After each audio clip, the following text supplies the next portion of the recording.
janë monitor të cilët janë shumë të vlefshëm. Sidomos edhe për këtë plotësimin me të gjitha aparatet që duhen matur parametrat e të SMU-ve të cilët janë tek spitali infektiv. Do t'i shtohen edhe pjesës tjetër të monitorëve të cilët ka nevojë ende reanimacione përkatëse në të gjithë spitalit dhe do të jenë monitorë të cilët do të rrisin cilësinë e shërbimit të pacientëve. Besoj që një numër i tillë monitorësh na bën shumë punë. Në spitalin tonë na bën shumë punë. Sigurisht që të 265 monitorët, 50 për cilëve janë multiparametrik, do të jenë të instaluar në QSUT, në spitalin Shef Qetndroqi, në maternitetin e Tiranës, por edhe në spitalet rajonale, ku qëllimi është forcimi i kapaciteteve spitalore dhe kryesisht shërbimeve të terapisë intensive në kuadër të strategjisë tonë të përgjigjes dhe luftës ndaj COVID-19 dhe të gjithë masave që ne kemi ndërmarrë dhe do të vjojmë të ndërmarrim pikërisht për të shërbyer sa më mirë pacientëve dhe sigurisht për të forcuar kapacitetet spitalore.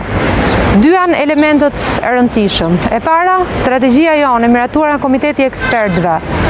e cila parashikon fuqizimin e kapacitetet spitalore, është duke u zbatuar hap pas hapi, me qëllimin që fuqizimi i kapaciteteve spitalore të ndikojë drejt për drejt në përmirësimin e cilësisë së shërbimit në spitalet tona, duke rritur kapacitetet spitalore, qoftë me monitor, qoftë me respirator, qoftë edhe me pajisje të tjera jetëshpëtuese, ne sigurisht garantojmë një shërbim më të mirë dhe i përgjigjemi çdo lloj nevoje që do të kemi sot edhe në të ardhmen. Pra, ne kemi një strategji e cila është duke u zbatuar dhe sigurisht është një strategji dinamike e cila vlerëson momentin, por parashikon edhe në të ardhmen për të gjitha ato elemente që kërkohen duke u lidhur qoftë me testimin, qoftë me forcimin e kapaciteteve, qoftë me gjurmimin në terren, qoftë me izolimin, pra gjitha ato komponent të rëndësishëm për t'ju përgjigjur pikërisht përballjes me COVID-19. Ky është një virus që ekziston, po e shohim që raste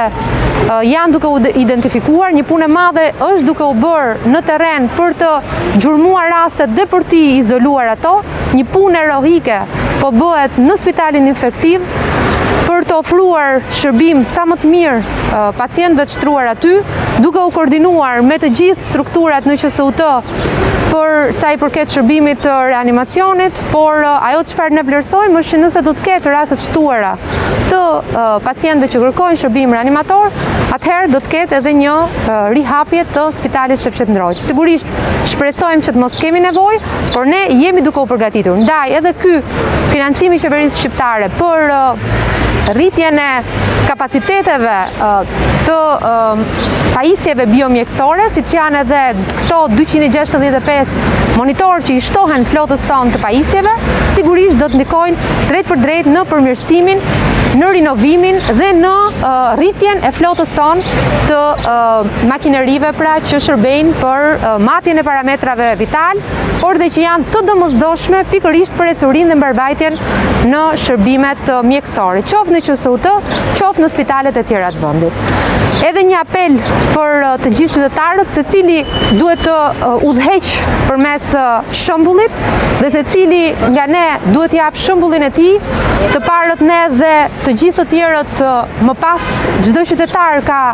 të drejtat e tij, por nga ana tjetër ka dhe detyrimin për karshi shëndetit të tij dhe shëndetit të atyre që i rrethon, mbajtja e maskës, ruajtja e distancimit fizik, higjiena personale janë të vetmet armë që ne kemi sot për të luftuar këtë sëmundje. Deri në zbulimin e një vaksine që të gjithë shpresojmë që të jetë e shpejt, ne kemi këto armë për të luftuar dhe me këto armë ne mundemi ta kufizojmë virusin nëse jemi të gjithë të kujdesshëm dhe të gjithë me shembullin personal tregojmë se mundet që ta luftojmë dhe sigurisht të kemi edhe një përgjigje pozitive edhe në këtë fazë të dytë, pikërisht të rihapjes dhe të përballjes me këtë armik të padukshëm. Në situatën e re të krijuar në shërbimin infektiv, Sigurisht ju keni informuar her pas here që kemi shtim të numrit të rasteve të personave të shtruar dhe natyrisht kemi shtim të numrit pacientëve që kërkojnë ndjekje në terapi intensive. Pikërisht pajisjet me këto aparatura që i ofrohen pacientëve në terapi intensive janë një ndihmëse e madhe që ofrohet për shtimin e përkujdesit dhe shëndetit më të mirë të marrin personat e shtruar në shërbimin infektiv. Natyrisht që shërbimi infektiv është duke përballuar një fluks të shtuar personash, por me shërbimin infektiv ne kemi në krah një staf shumë mirë të shërbimit të terapisë intensive që është në krahun tonë dhe nuk mund të ketë shërbim efektiv pa terapi intensive, pa suport të terapisë intensive. Megjithatë, do thosha diçka që çfarë ne ofrojmë në terapi intensive është maksimumi jonë nga ana profesionale, por popullata duhet të jetë shumë e ndërgjegjshme që liria e një personi shkon deri aty sa nuk cënohet shëndeti i tjetrit. Pra liria që kanë fituar njerëzit, pra me hapjen, është krejt normale, por duhet kujdesen fort që ky virus është midis tyre dhe janë moshat më të reja që edhe po smuren sot dhe janë moshat më të reja që po e çojnë në moshat që kanë edhe smundje kronike. Ju siguroj që virusi tani ka filluar të përzgjedhë çdo grup moshe dhe duke agrevuar situatën shëndetësore të tyre. Ndaj, thirrja e vetme që mbetet është ne jemi në shërbimin tuaj, kemi shumë muaj që jemi vetëm në shërbimin tuaj, por keni parasysh që edhe juve keni detyrimin për të ruajtur distancimin fizik, që është e vetme armë mbrojtëse, dhe e dyta, mbajeni maskën kudo që jeni, sepse është arma që keni për të mbrojtur nga ky lloj virusi. Pajisjet që kanë ardhur që po i shohim këtu domethënë janë ato pajisje që quhen monitor, të cilat shërbejnë për